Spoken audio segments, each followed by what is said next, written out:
Recognized. I ask unanimous consent to enter into the record ABC News article, Judge finalizes $25 million settlement for victims of Donald Trump's fraudulent university. And USA Today, Judge finalizes $25 million settlement for students of sham university. Without objection. Gentleman from California is now recognized for 5 minutes. Thank you, Mr. Chairman. Appreciate you and the ranking member. Thank you for holding this hearing today. I'm sure here in Washington, D.C., discussing Brown, discussing Harvard, discussing private elite universities is very important, somehow, somewhere, but not to my district. We're blue-collar, middle class.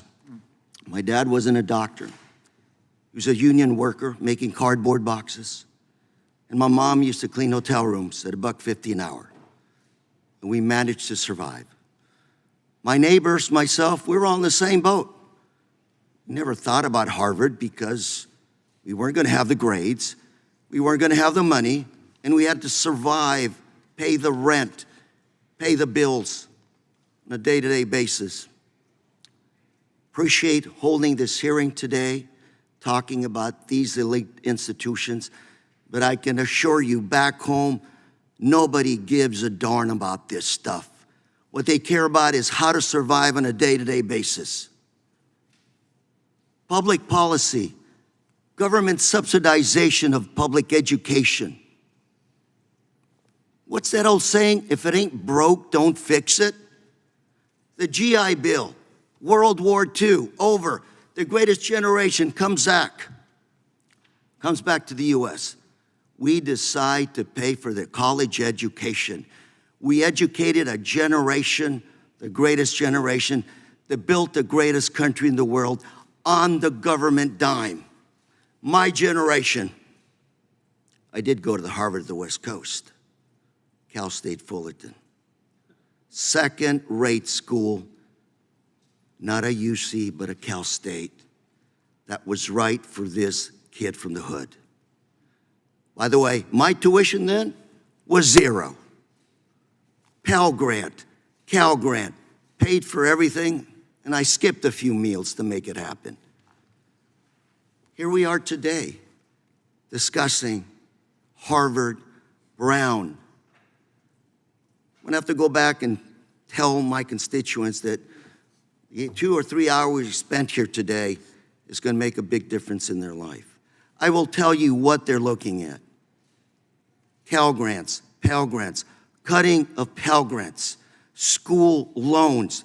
They want to know how they can also get the opportunity to go to college. And by the way, subsidization of education? I thought we were all taxpayers. Do we not have the opportunity as taxpayers to say where our tax dollars are going to go? And don't those taxpayers go to our children, the greatest gift God gives us, our children, to educate them? So what's wrong with a subsidized loan that they will have to pay back? What is against public policy here? Again, if it ain't broke, don't fix it. Let's go a little bit further.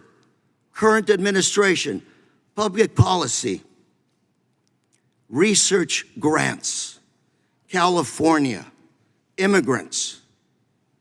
Chart behind me shows all of the AI companies that have been recently started up by immigrants in this country. I thought we were supposed to win the AI competition. And I bring this up in the context of, if it ain't broke, why are we changing education, public policy, investing in research and development, investing in making sure the best and the brightest from around the world come to help us come up with new inventions in this country, keep us ahead of the rest of the world.